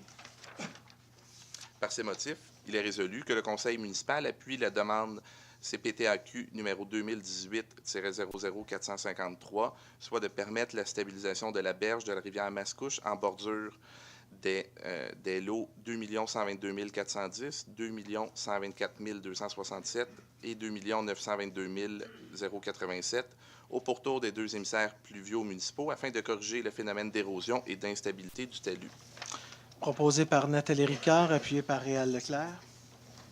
Au point 9.1, attendu l'adoption par le Conseil municipal lors de sa séance du 31 mars 2014 du programme de soutien art et culture, comprenant entre autres le programme de soutien financier destiné aux artistes professionnels ou en voie de professionnalisation. Attendu la recommandation du jury qui s'est réuni le 18 janvier 2019 afin d'analyser les projets soumis par les artistes et les regroupements d'artistes. Attendu la recommandation du comité exécutif du 13 février 2019. Par ces motifs, il est résolu que le Conseil municipal de la Ville de Terrebonne autorise le versement d'une subvention aux artistes suivants pour un montant de 5 000 $ chacun. Donc, Mme Geneviève Bellil, M. Toby Laflamme, Mme Évelyne Ramon, Mme Hélène Bélan-Robert et Mme Marie-Hélène Robillard. Alors, proposé par M. Simon Paquin, appuyé par Nathalie Ricard. Alors maintenant, je veux juste m'assurer, Monsieur Larue, il n'y a pas de dossier qui est oublié ce soir. Tout est excellent, merci. Alors, il n'y a pas de point en 10, 11 et ni d'affaires nouvelles. Je veux juste vous rappeler que la prochaine séance du Conseil municipal aura lieu le lundi 18 mars 2019, ici même à l'édifice Louis-Lepage du 754 rue Saint-Pierre à Terrebonne. C'est une séance ordinaire, donc le 18 mars prochain. Alors, nous arrivons donc à la période d'expression de nos membres du Conseil municipal. Alors, je commencerai par M. Marc-André Michaud. Alors, la parole est à vous. Vous avez environ 60 secondes, là, mais quelque part là-dedans. Là. Inquiétez-vous pas, je vais être gentil ce soir. C'est bon. Donc, je voulais simplement saluer, souligner... Non, mais vous êtes toujours gentil. Non, je vous taquine. Je voulais saluer, en fait, une belle activité qui a eu lieu le 17 février, qui était organisée par la Fondation de l'hôpital Pierre-Lagardeur. Donc, avec moi et mes collègues, nous avons eu la chance d'y participer. Et c'est-à-dire que c'était l'événement édition, attendez un instant que je retrouve le nom, Défi hivernal, donc la 4e édition. Ce fut une année record, en fait. On a réussi à ramasser 31 000 $. Donc, chapeau aux organisateurs, félicitations. Et là, je souligne au passage aussi que le 15 juin va avoir lieu la course qui va se tenir dans mon quartier. Et là, l'année passée, il y avait mon collègue, M. Morin, qui était aussi. J'ai vu une équipe de Repentigny au complet qui était là, mais pas de Terrebonne. Donc, je lance un défi au conseil, puis même aux employés aussi, ce serait intéressant qu'on forme une belle équipe de Terrebonne. Là, je suis convaincu qu'il y a des gens en forme à Terrebonne aussi, pour qu'on puisse ramasser des fonds pour cette belle cause qui est la santé mentale et qui est une belle fondation aussi, qui est à Terrebonne ici même et même dans mon quartier. Donc, c'était ma simple déclaration ce soir, Monsieur le maire. Merci. Alors, Madame Nathalie Ricard. Je mélange, là. Merci, Monsieur le maire. Alors, bonsoir à tous. Dans le cadre de mes fonctions de pro-mairesse, j'ai soulevé 2 événements que j'ai participé qui méritent des félicitations ce soir au Conseil. Premièrement, le 14 février dernier, j'ai assisté à la conférence de presse pour le 19e anniversaire de la Fondation Bon Matin Santé, fondée par Mme Janine Cossette, à l'école Saint-Louis. Et M. le maire est venu nous rejoindre. Je pense que Mme Cossette l'a très bien apprécié. Alors, lors de cette conférence de presse, Mme Cossette a pris le temps de donner toute son historique des 19 dernières années, du cheminement parcouru, et de donner un petit mot sur tous ces bénévoles qui l'appuient depuis plusieurs années à la distribution des petits déjeuners. Alors, depuis ce temps, une belle article est sorti dans le journal La Revue. Alors, je vous invite à aller le consulter si jamais vous ne l'avez pas encore vu. Sinon, la députée aussi de Les Plaines, Lucie Lecourt, a fait aussi un beau témoignage à Mme Cossette au Salon Bleu. Alors, en tant que conseillère municipale de Mme Cossette, je tenais, pour ma part, à la féliciter ici au conseil municipal. Merci. Alors, félicitations, Mme Cossette. Et pour mon deuxième événement, c'est le 21 février dernier, j'ai assisté au gala Sécobois avec mon collègue Yann Maisonneuve. La Ville de Terrebonne a été récipiendaire d'un prix d'excellence et l'innovation en matière de construction non résidentielle en bois pour le projet poste de pompage sanitaire Yves Blais. Alors, le prix de reconnaissance que nous avons reçu, c'est le prix de l'engagement municipal et je l'ai amené ici ce soir avec vous pour vous le présenter. Alors, j'imagine qu'il sera bien en évidence pour tous les citoyens, peut-être à l'entrée de l'hôtel de ville, on va voir, mais je crois que ça va être mis publiquement. On a reçu ce prix, bien sûr, pour le bel arrangement de bois, mais je tiens à dire qu'on mériterait pour ce poste de pompage un deuxième prix, le prix écologique. Le projet a été fait pour l'environnement du site du Ruisseau de Feu. Alors, sur le toit, il y a eu un toit vert. Il y a eu une gestion de l'eau pluviale pour respecter les milieux sensibles du Ruisseau de Feu et l'enlèvement des plantes envahissantes sur le bord de l'autoroute. Alors, pour tout ce gros projet, j'aimerais remercier tous les employés municipaux qui ont collaboré à ce projet parce que je trouve que la Ville de Terrebonne a été mise en honneur ce soir-là à travers toutes les autres villes et MRC qui étaient présents. Merci. Merci, Mme Ricard. Alors maintenant, nous allons à Mme Nathalie Lepage. On reste dans Nathalie, là. Monsieur le maire, chers collègues, je profite de cette tribune pour inviter les citoyennes et citoyens de Lachenay à venir assister à la séance d'information menant à la formation du premier comité de quartier sur le territoire de Terrebonne. La rencontre aura lieu le jeudi 28 mars à 19h à la salle des Optimistes, soit au 2951 Saint-Charles. Le comité sera appelé, entre autres, à mobiliser la population sur les enjeux et les projets qui concernent le quartier, servi de lien entre les citoyens et l'administration pour favoriser les services de proximité et favoriser un développement et un aménagement du quartier qui correspond aux réels besoins et aux attentes de la population. C'est donc un rendez-vous le 28 mars prochain. Merci. Merci, Mme Lepage. Alors, nous complétons avec Mme Brigitte Villeneuve. Alors, bonsoir à tous. Jeudi dernier, le 21 février, avait lieu au pavillon Napoléon-Gautier la collecte de sang. Alors, toute une équipe de bénévoles était sur place avec nos employés de la Ville de Terrebonne. Bravo à toute l'équipe et à nos précieux donneurs et donneuses. Plus de 70 donneurs. Si je fais le calcul, un donneur sauve 4 vies. Alors, on va sauver 80 personnes en situation, 280 personnes auront droit à un don de sang pour sauver leur vie. Nos présidents d'honneur étaient présents, Brian Audet et Xavier Milot-Marcoux. Merci à mes collègues Nathalie Ballavance et Dany Saint-Pierre pour leur présence. Merci. Dany Saint-Pierre. Qu'est-ce que j'ai dit? Là? Nathalie Saint-Pierre. Ah, écoute, là. Je vais vous dire pourquoi j'étais un peu mélangée. Aujourd'hui, j'ai fait une centrale téléphonique à moi-même parce que ce matin, il y avait un carambolage sur la 337 avant le village de La Plaine. Et je vous dis, là, si je n'ai pas reçu 200 appels, je n'ai pas eu un. Dû aux conditions glissantes de la chaussée et des vents de plus de 80 km, la visibilité était réduite et presque nulle à des endroits. La température est imprévisible, vraiment, là. La 337, la 335, Curé-Barrette ont été fermées une bonne partie de la journée. Fait que les gens étaient comme prisonniers, ne pouvaient plus sortir du village. Et je remercie énormément les policiers de Terrebonne pour leur travail exemplaire et qui mettaient aussi leur vie en danger parce que c'était très dangereux.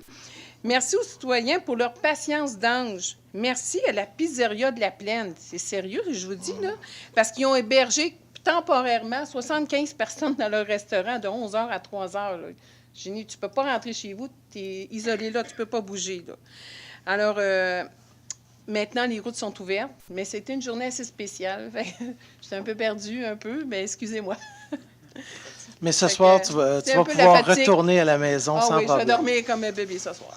C'est bien. Merci beaucoup. Merci, Mme Villeneuve. Alors maintenant, M. Saint-Pierre, président de la Commission de la sécurité publique. Eh bien, bonsoir. Toujours en lien avec le point 5.06. J'ai pas d'excuses, moi, je suis pas fatigué. Non, c'est moi qui dis, j'appelle. Mme Saint-Pierre. Je suis troublé. OK, un peu de sérieux, s'il vous plaît. En lien avec le point 5.06, c'est pas facile à dire. Le 15 février dernier, je participais à la conférence de presse avec M. le maire pour l'annonce de l'officialisation des médailles gratuites pour les chiens, pour les personnes, les propriétaires de 65 ans et plus. Donc, ce qui fait maintenant, le règlement sera officialisé. Donc, les médailles pour leurs chiens sera gratuit parce qu'on croit au conseil que c'est important, l'animal de compagnie pour ces personnes-là, briser aussi l'isolement. Également, en lien toujours avec le dossier de la SPCA, le 20 février dernier, j'ai participé à une visite des locaux de la SPCA Basse-Laurentide-Lanaudière, ceux qui ont le contrat maintenant avec la Ville de Terrebonne. Ils nous ont invités à visiter les lieux. On a pu rencontrer leur équipe de vétérinaires, rencontrer leur personnel, leur équipe de spécialistes du comportement animal, parce que ce qu'ils nous expliquaient, c'est qu'ils prennent le temps d'évaluer chaque animal. Puis quand quelqu'un vient sur les lieux pour adopter un animal, si le gars il dit j'ai un petit appartement, puis il s'en vient pour adopter un chien qui a besoin de courir, ils vont lui conseiller fortement de ne pas l'adopter parce que c'est pas pour lui. Fait que, en bref, c'est des locaux, c'est propre, c'est intéressant. Ils nous ont aussi expliqué le mode de fonctionnement des lieux. Là. Quand l'animal rentre sur les lieux, il y a une quarantaine pour être sûr qu'il ne vient pas contaminer les autres animaux. Par la suite, chaque animal qui est gardé sur place et qui est revendu aux citoyens parce qu'il n'a pas été demandé par personne est stérilisé. D'ailleurs, ce soir-là, on a pu assister à la stérilisation en direct d'un chat. C'était la première fois pour moi. Donc, en bref... ça sera peut-être la dernière aussi. Merci. Je m'en ai dit, tu vas te mériter une candidature à Infoman. Voilà avec ça. Là.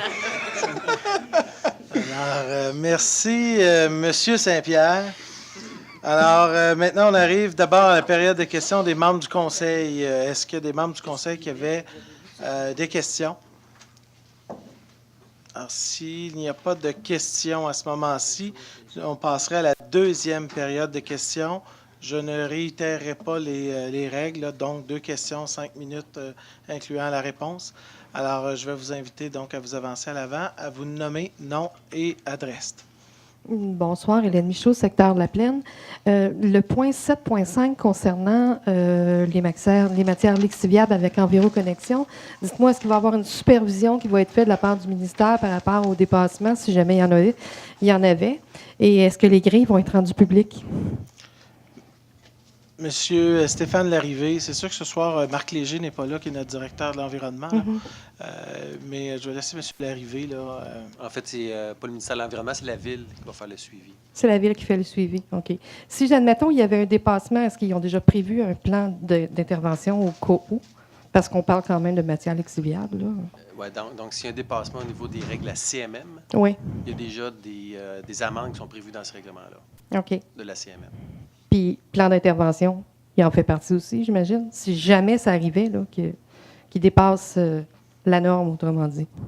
À ce moment-là, il y a des pénalités qui sont applicables selon le règlement de la CMM. Bon. Je pense que ce qui est important, c'est qu'il faut se référer au règlement de la CMM. Là, on ne l'a pas sous la main, mais de toute évidence, c'est ce règlement-là qui s'applique là, sur le territoire. Là. OK. Une dernière chose, Mme Villeneuve faisait état justement de la situation par rapport à ce qui est arrivé sur le boulevard Laurier. Le questionnement que j'ai, du côté de l'Assomption, on a déjà eu des recommandations où on demandait d'avoir des zones tampons pour les zones agricoles pour finalement faire en sorte que lorsqu'il y a des grands vents, on ait beaucoup moins de ce genre de poudrerie qui arrive là. Puis on sait qu'à la plaine, c'est une chose qui arrive souvent. Même au niveau de la gazonnière Bastien, ce matin, il y a eu un accident au même endroit pour les mêmes raisons. Donc là, je me demandais, est-ce que ça peut être quelque chose qui peut être mis en place par la D'abord, municipalité? à cette question-là, ce que je veux vous confirmer, première des choses, d'abord, l'autoroute 40 a été fermée aussi aujourd'hui. Oui, oui. Donc, et pourtant, il y a eu des mesures, là, certaines portions qui ont été prises. À ce moment-ci, peut-être soit M. Larrivé ou M. Turcotte, je ne crois pas que la Ville de Terrebonne a déjà fait soit une étude ou a déjà demandé au ministère des Transports du Québec de faire une étude sur ce tronçon-là à cet égard-là. Mais non, c'est ça, je me doutais clairement. Ça ne veut pas dire qu'on ne le fera pas, mais on prend en note cette recommandation pour l'avenir. Et là, je ne connais pas les particularités là, à cet effet-là.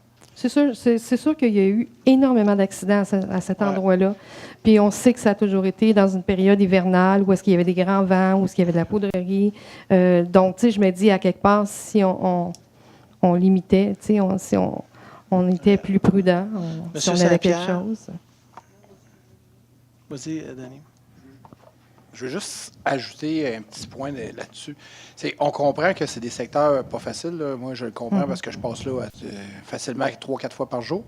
Par contre, je vois souvent des individus qui n'adaptent pas pantoute leur conduite aux conditions routières. Là. Ce matin, j'ai passé là, moi, il était 5h30 et je me suis fait dépasser quand mon véhicule roulait de côté, là, poussé par le vent. Je me suis fait dépasser par un autre véhicule là, à 80-90 km/h.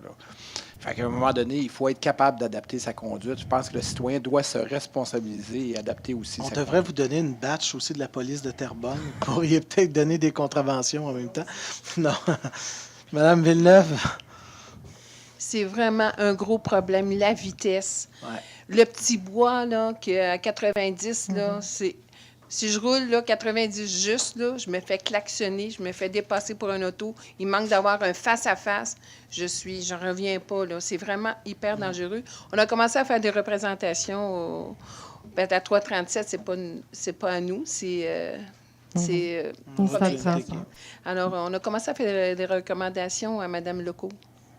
On a des réunions avec elle. Fait on va travailler sur la vitesse. On va essayer de faire baisser ça. Disons qu'en termes de prévention, c'est pas quelque chose qui coûte cher, planter des arbres, faire en sorte justement qu'on ait moins. C'est une zone de tampon.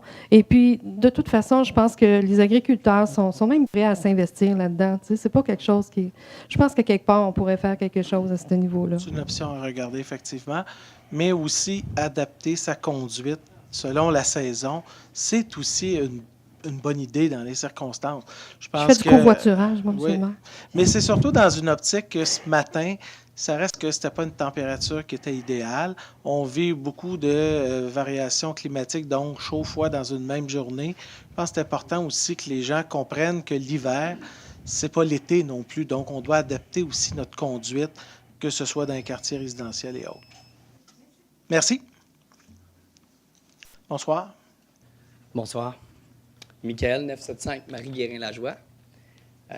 Je viens ici juste chercher l'éclaircissement. Le point 8.5 spécifie qu'il y a une adoption du procès-verbal, puis je ne dois pas être le seul individu à avoir fait des demandes de changement de règlement de zonage, compte tenu qu'il n'y a pas eu de CCU, changement de règlement de zonage depuis plusieurs mois. Et on a juste cité la phrase, mais on n'a pas parlé des dossiers, donc j'aimerais juste mieux comprendre. Monsieur Larue, allez-y. Oui, Monsieur le maire, le dossier en question fait partie du procès-verbal du comité consultatif d'urbanisme en relation avec les modifications réglementaires. Et le point de monsieur, et si je ne me trompe pas, c'était une demande pour une modification et permettre l'usage multifamilial classe D de 4 à 6 logements. C'est ça? Sur Côte-Terrebonne, et les lots sont énumérés. Là. Puis vous êtes Monsieur Michael Bourgeois? Oui. OK. Donc, la demande, la recommandation du comité consultatif au conseil, Monsieur le maire, puis je peux peut-être me permettre de lire les considérants. Puisque monsieur est là aussi, Puisque monsieur est là, effectivement. En profiter. Considérant que l'usage actuel du lot 2 921 551, soit la vente en gros d'équipements et de pièces de machinerie commerciale ou industrielle, n'est pas autorisé au règlement de zonage. Considérant que l'usage du lot 2 921 544 ne bénéficie plus de droits acquis pour l'usage de services alimentaires pour la transformation de volailles, de charcuterie et que le site est actuellement inexploité. Considérant les bâtiments commerciaux industriels sont enclavés dans un milieu construit où l'on retrouve majoritairement des habitations de type unifamilial isolé, considérant les enjeux d'acceptabilité sociale d'une intention de densification résidentielle qui s'insère dans un milieu construit où l'on retrouve majoritairement des maisons unifamiliales, considérant les usages autorisés, les normes prévues au règlement de zonage visant à préserver l'image traditionnelle des propriétés ayant front sur Côte-Terrebonne, considérant le cadre bâti et la forme urbaine des terrains adjacents, considérant la trame urbaine ainsi que la dimension des îlots et des lots des terrains adjacents, considérant que la demande respecte les orientations du plan d'urbanisme, il est résolu, sur recommandation du comité consultatif d'urbanisme, que le conseil municipal refuse la demande de Michael Bourgeois datée du 22 novembre 2018 visant à permettre l'usage multifamilial 4 à 6 logements dans les zones énumérées là, ici, c'est présent, 88-60-91, entre autres. Alors, je présume que vous avez des questions. Absolument. J'imagine qu'il est venu avec ce comité-là des suggestions pour ce secteur-là. Monsieur Larue, vous devez toujours vous adresser à la présidence et pas directement à la personne. Moi, je vais lui... Merci. Oui, Monsieur le maire, sans exposer le huis clos là, du comité consultatif d'urbanisme qui formule sa recommandation et son analyse, naturellement, le comité consultatif d'urbanisme n'a pas pour mandat d'orienter le client vers un concept d'aménagement, mais bien de prendre connaissance de la demande qui est exposée et vérifier de par l'analyse urbanistique, à savoir est-ce que ce projet s'intègre bien dans son milieu et dans son contexte. Puis-je vous demander qu'est-ce que le conseiller municipal de ce secteur-là en pense, M. Lavertu? M. Larrivée, pardon? Si je peux vous demander à vous, à moi-même, c'est oui. à moi-même que vous posez la question. Ouais. Si le conseiller veut se prononcer à ce sujet. Écoutez, les membres du conseil se sont prononcés ce soir en entérinant unanimement ce procès-verbal et donc fait confiance aussi au travail qui a été réalisé par les 8 citoyens et les 4 élus qui siègent au comité consultatif de l'urbanisme. Il y a un travail qui a été réalisé par l'équipe des professionnels de la ville de Terrebonne sur la présentation de votre demande et il a été recommandé par le CCU que ce soit refusé.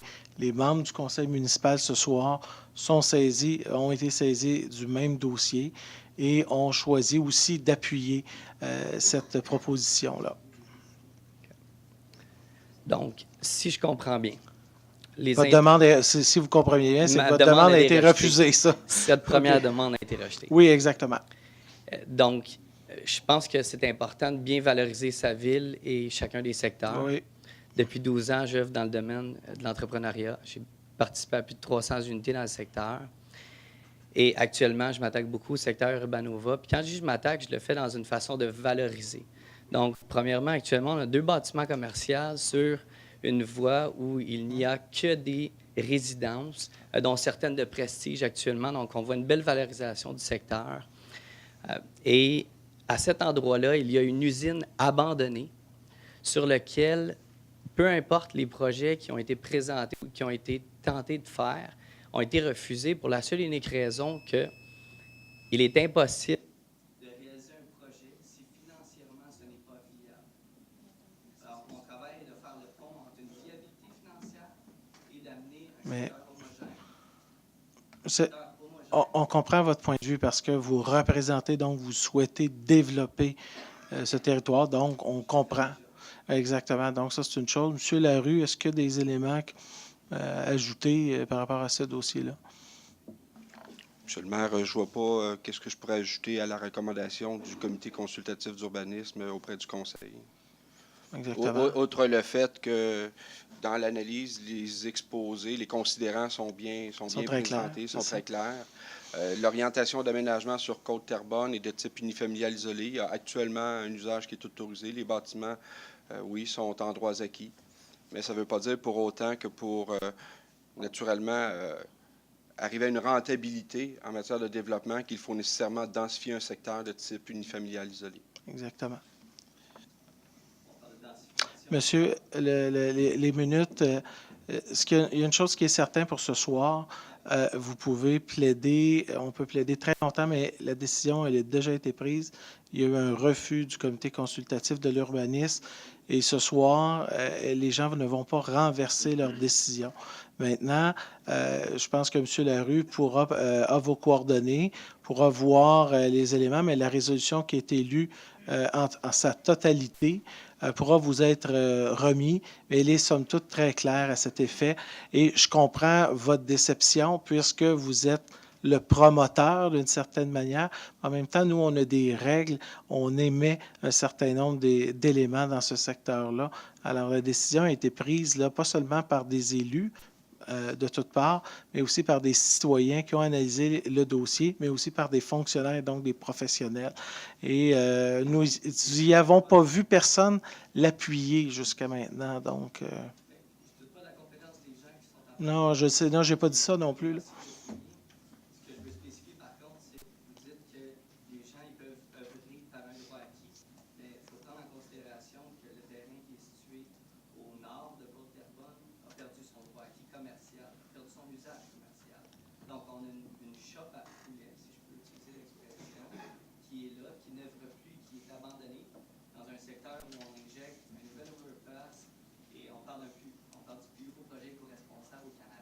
Je comprends. Hein? Merci. Ça va? Mais en fait, je veux juste vous dire, le dossier, le terrain n'est pas dans Urbanova. Il est prêt, là, mais il n'est pas dans Urbanova. Là. Non, mais il n'est pas là. Je veux juste pas pour l'information. OK. Merci. Puis, je vais transmettre l'information parce que le conseiller du quartier n'est pas là ce soir, M. Maisonneuve. Il sera saisi. Hein? Ah, c'est toi? OK, je pensais que c'était aux limites. As-tu quelque chose à ajouter? Non. Bon, bien, excellent. Merci. Merci. Bonsoir. Bonsoir, Abduhamel, 75-51 rue de la Grive. Dans le fond, je me reporte au point 5.3 qui est à l'adoption du règlement 505-5. Dans le fond, ma question est simple. Juste avant les élections, on avait réussi à obtenir le 125 à 25 $. Pourquoi on y revient à 125? Bien, en fait, non, auparavant, c'était 0 $. On l'avait fait grimper à 25 $ pour toute marque d'hospitalité devait être déclarée. Ce qu'on s'est aperçu après une année d'usage du nouveau règlement, c'est que, comme vous le savez, ce règlement-là s'adresse à la fois pour réception de présents qui proviennent d'organismes à but non lucratif ou de sociétés dites paramunicipales, exemple la SODEC ou le GEPAT, etc. Ce qu'on s'est aperçu dans la dernière année à l'usage, c'est que le règlement, il est arrivé à l'occasion que plusieurs membres du conseil municipal étaient techniquement en défaut avec ce règlement-là, et que la conséquence, il n'y en avait pas finalement. Alors là, on a une discussion, tous les membres du conseil municipal pour dire, écoutez, là, la majorité des présents qu'on reçoit, là, on s'entend, là, c'est souvent, lorsqu'on va à un événement, ils sont heureux de nous accueillir, puis ils nous offrent des fleurs, un petit cadeau, un présent, etc. Puis évidemment, on se sent très mal de dire non parce que les gens sont heureux de nous accueillir et de nous remettre un petit quelque chose. Et on est toujours très heureux, mais on ne va pas à l'événement dans cet objectif-là. Et donc, c'est des marques d'hospitalité. Donc, évidemment, chaque élu va faire une déclaration qui va être mise au greffier selon la loi provinciale qui, elle, permet jusqu'à 200 $ par don, par fois. Ce que le nouveau règlement vient faire, nous l'avons estimé à 125 $ cette année parce qu'on a réalisé que lorsque, par exemple, tous les élus, on est appelés à aller en représentation, par exemple, lors d'un événement de la SODEC, et que la SODEC dit que c'est important que les élus qui soutiennent cette société de développement culturel soient présents. Alors, souvent, ils vont, par exemple, nous offrir un billet ou 2 billets pour être présents dans le cadre de nos fonctions. Alors, la loi provinciale est très claire. Elle nous oblige à déclarer tout de même ces déclarations-là. Ça va être quoi? C'est mensuel? C'est quoi? À chaque séance du conseil municipal, le greffier va avoir un formulaire et lorsque les gens ont des choses, pourront les remplir. Et là, il y a une addition jusqu'à la fin de l'année. Et à la fin de l'année, chaque élu a son propre rapport. Et donc, c'est une déclaration volontaire. Et si jamais un élu oubliait de le faire, il y a toujours jusqu'à 30 jours après l'événement. Donc, le règlement, il est fait dans cette optique-là. Et nous, notre souhait, c'est vraiment d'aller dans un objectif qu'il y ait une déclaration volontaire le plus possible. Les élus ne veulent pas cacher qu'ils reçoivent quoi que ce soit, mais je tiens à vous dire que... Mais dans cette déclaration-là Excusez-moi. volontaire, y a-t-il quand même un règlement à suivre? Est-ce qu'il y a... Je Ben, donne un exemple, un fournisseur donne 2 cadeaux à un élu la même journée. Ça fait... Non, exactement.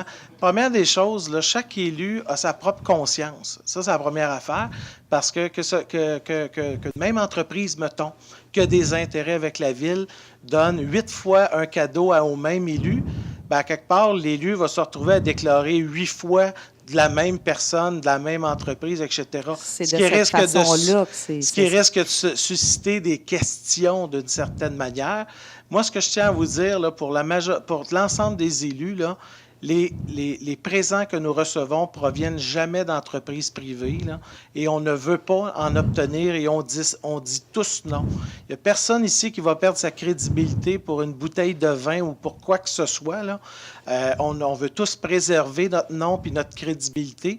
Cependant, dans le cadre de nos fonctions, on veut par ailleurs s'assurer d'être présent dans les événements et on ne veut pas créer des incidents diplomatiques en refusant ce que j'appelle un crayon qui nous est remis lors d'une rencontre. Je ne sais pas si vous me suivez, là. Mais juste, Mme Villeneuve, vous avez réagi. Donc, si le même organisme, on va y aller comme ça, donne 1, 2, 3 présents la même journée au même élu, ça fonctionne comment? Non, c'est vraiment au cumulatif. C'est vraiment une même chose, soit un même événement, un élément qui est équivalent. Ça ne peut dépasser ce montant-là. Et l'objectif, c'est que les élus déclarent tout ce qu'ils pensent avoir reçu. Même si on va au petit dépanneur, puis le propriétaire nous donne un beau crayon, là, en bon français, là, on le déclarera si c'est le cas. Et je tiens juste à dire aussi que ça ne concerne pas lorsque ma conjointe me donne un cadeau de Noël, j'ai le droit de ne pas le déclarer. Non, mais on a eu cette discussion-là parce que les gens se sont même dit qu'est-ce qu'on fait si on reçoit des cadeaux des membres de notre famille. Alors, on a le droit de ne pas le déclarer dans ce cas-là.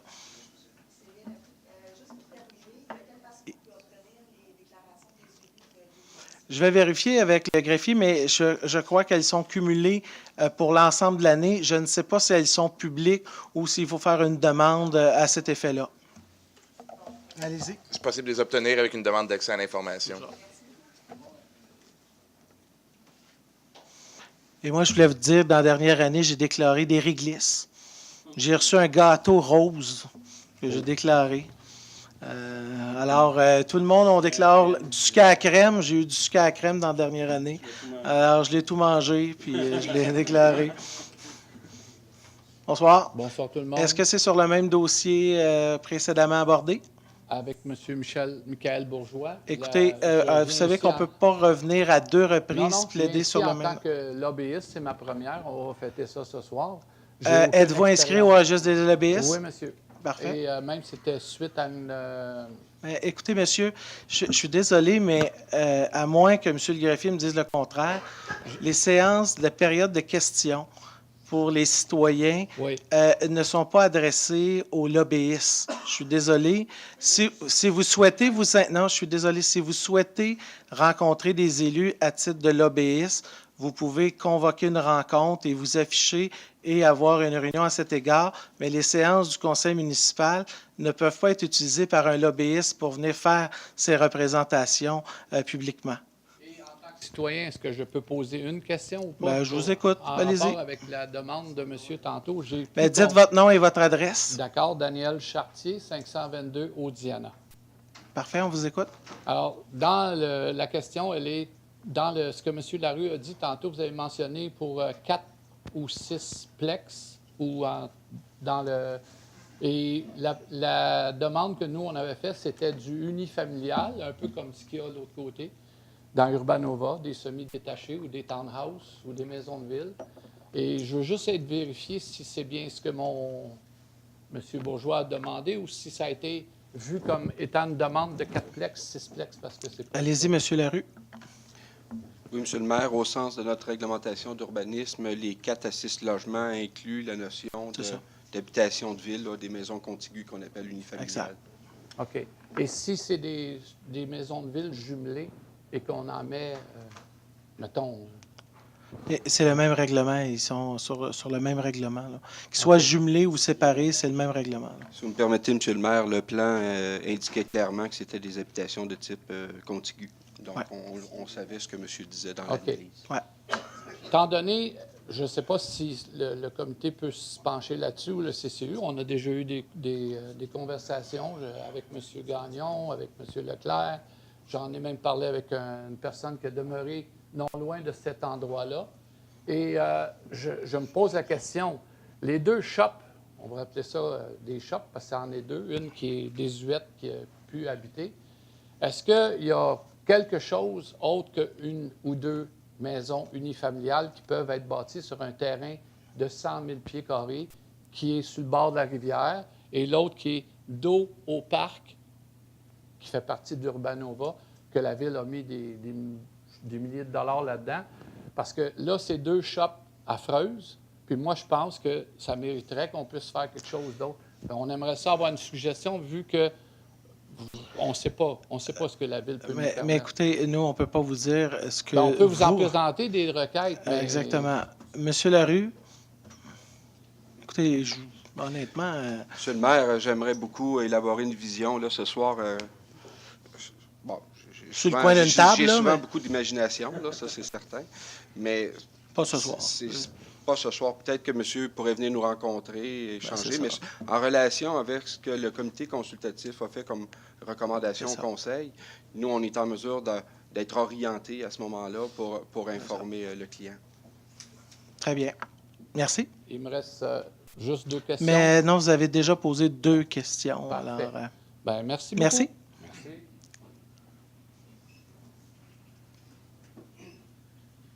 Bonsoir. Bonsoir, M. le maire, M. Dame. Mon nom est Ronald Dubé. Je demeure au 622 Saint-François-Xavier. C'est pour le point 5.13.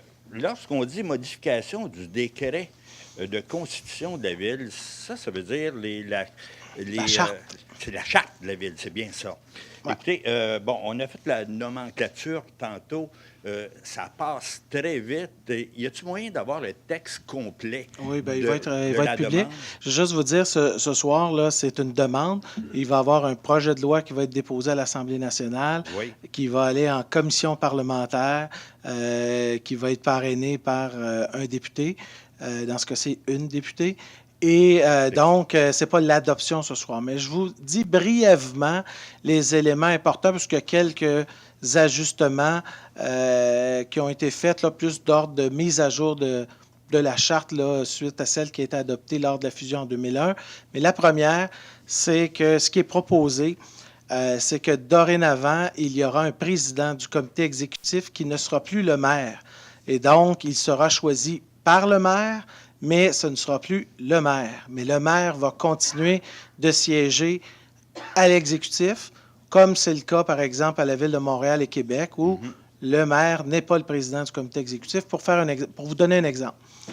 Deuxième aspect, il y a un membre supplémentaire qui va s'ajouter à l'exécutif de la Ville de Terrebonne. Ce membre régulier, évidemment, vous savez, tous les membres de l'exécutif sont toujours désignés annuellement pour un mandat d'1 an et renouvelable à chaque année. Alors, ce n'est pas des mandats de 4 ans, même si quelqu'un peut rester pendant 4 ans. Mais maintenant, la Charte va faire en sorte qu'un membre de l'exécutif sera choisi par les membres du conseil municipal par vote secret et non pas par le maire. Et donc, plusieurs personnes pourraient solliciter ou présenter leur candidature et suite à un vote secret, être élu pour 1 an, membre de l'exécutif, sans qu'il ait été choisi par le maire de Terrebonne. Dans un contexte où un maire serait indépendant ou plutôt que l'ensemble des membres du conseil municipal soit indépendant ou un maire soit minoritaire, donc n'est pas une majorité des membres du conseil municipal, ça pourrait amener dans certaines circonstances, qu'il y aurait un élu issu d'une majorité non et non du côté du maire, qui siégerait à l'exécutif comme représentant des membres du conseil municipal. Effectivement, tout ça pourrait arriver. L'objectif, c'est que cette personne-là devienne aussi un porte-parole des membres du conseil. Ça vise, en bout de piste, à renforcer le rôle et à réaffirmer le rôle et l'importance des membres du conseil municipal. Les gens l'oublient peut-être, mais chacune des décisions sont prises par la voix des membres du conseil et les 16 votes sont pris. Et lorsque les membres du conseil municipal ne sont pas d'accord avec une décision, même si le maire préférait une autre situation, son seul pouvoir qu'il a comme maire lors d'une séance du conseil municipal, c'est très simple, c'est de donner son droit de veto et de suspendre pour 30 jours, mais le maire ne peut jamais imposer une décision aux membres du conseil municipal. Alors, et ça, je pense qu'on vient renforcer, et ça s'inscrivait beaucoup dans les orientations de redonner de la force aux membres du conseil municipal dans l'organisation de la ville de Terrebonne. Parce qu'on a déjà eu des surprises avec l'administration précédente. Là, je ne vais pas commenter ça à soir. Là. D'accord. Merci. Merci. Bonsoir. Rebonsoir, Paul Tremblay, rue d'Angora. Juste une clarification au point 7.4. Oui. Pour m'assurer qu'on parle du parc nature rue d'Angora. Oui, c'est dans votre secteur, c'est effectivement. Étant donné que je suis nouveau à Terrebonne, là, c'est. C'est à côté du parc Joseph Bourgoin. Il y a comme une partie qui est un petit peu plus à l'arrière. Hein, non? C'est ça, hein, je dis pas n'importe quoi. Il y a comme une partie qui est non aménagée et qui va l'être avec un sentier. Là, est-ce que de ce côté-là, les services professionnels, est-ce que les citoyens ou les gens du coin vont pouvoir exprimer certaines choses ou il n'y aura pas une consultation? Parce que c'est des choses que personnellement, vous savez, mon rôle à l'intérieur. Je pense que l'orientation, c'est vraiment de mettre des sentiers. Alors, je ne crois pas qu'il va y avoir de consultation. J'ai 80 personnes à qui je dois répondre. Ben, écoutez, moi, j'ai 115 000 citoyens qu'on a un budget et qu'on prend des décisions à partir d'une réalité. Ce qu'on veut vous dire, c'est que ce parc-là n'appartient pas à 80 citoyens, mais aux 116 000 citoyens.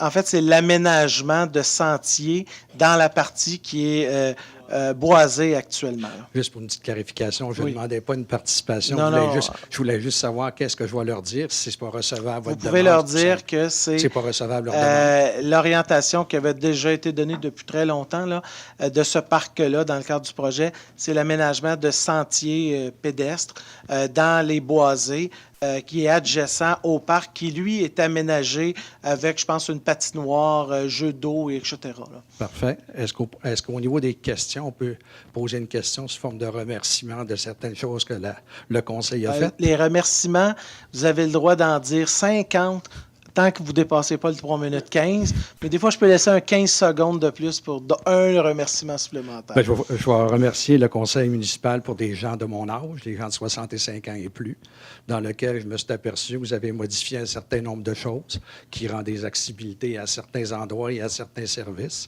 Donc, à mon nom personnel et aussi au nom de tous les gens qui ont 65 ans et plus, je tiens à remercier le conseil municipal d'avoir adopté ces choses-là. Merci. Merci à vous. Alors, je ne vois personne d'autre au micro.